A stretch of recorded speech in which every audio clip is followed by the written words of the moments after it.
Во Ајден влезе полицијата, но во Ајден упад направи власта. Одете и блокирајте ја зградата и луѓето во неа. Никој не смее да влезе, ниту да излезе. Таква била сигурно наредбата од началството до полициските службеници, кои не знаеа што прават и кого штитат. Уште и специјални сили пратија. Шефот и шефицата, кога ги испраќаа, точно знаеа дека таму во тоа време има пред се и повеќе од се новинари. Забореви ли Иво Котески, кој се уште сака да се нарекува новинар, кој се работи на Перонаков 60? Не ги препознали нему до вчера блиските колешки и колеги со кои го делеше тенкото новинарско кафе и во нив виде лица, кои ги попречуваат во работата неговите сегашни колеги полицајците. Зарем Кате, Сашка, Коле, Наташа, Анета, Сафет и другите дојдоа во полиција и им застана на патот на полициските службеници и инспекторите. Или беше обратно. И уште велиш да се покајат и да се извинат. Аман бе Иво. Јасно е како ден. Вие ја пративте полицијата да не замолчи, зашто многу збориме. Министерката Јанкуловска вели причината било финансиски криминал, а ние новинарите сме биле во заблуда. Не праша дали знаеме колку фирми има Велија Рамковски. Не знам и не ме интересира. А колку фирми има Сашо Мијалков, вашиот директор на УБК, министерке? И вие не знаете. А што не пратите полиција да констатира? Не смеете. Кој смее? Ке го снема, како многу други порано. Во Љупчо се крстеа како во Господ.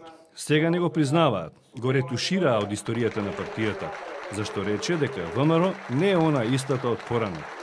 За брат Љубе гинеа, па и од него се откажаа. Трајко Славевски ми ја направи економската програма со која се прчат, но сгреши и го сменија. Љубише Георгиевски со мечки се бореше за нив, тие во Белград за амбасадор го испратија. Да не зборам за преговарачот за името Никола Димитров. Го замрзија, зашто му реферирал и на председателот Црвенковски. Или за Ивица Боцевски, кој за ВМРО смени и партија. Или за Лазар Реновски, што го критикувал премиерот во кругот на својата НСДП.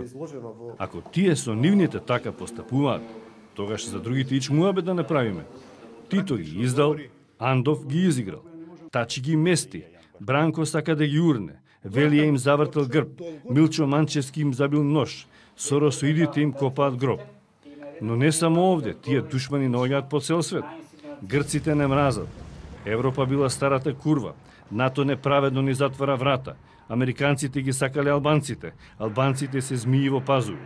И натаму, новинари предавници, интелектуалци платеници, евроамбасадорот Мегафон и Тотем, донатори шпиуни, суди и кодоши. Крсте, и тебе те мрдна. И пречиш на триумфалната капија, па градоначалникот на Тинекс ти пушти булдожер. За него си само предмет што треба да се помести понатаму 10 метри. Важно бизнисот да оди. А дали ќе остане во оваа земја македонец чесен, а да не е од нивното стадо, не е битно. Дајте порти, споменици, што поголеми, за народот да се чувствува што помалку.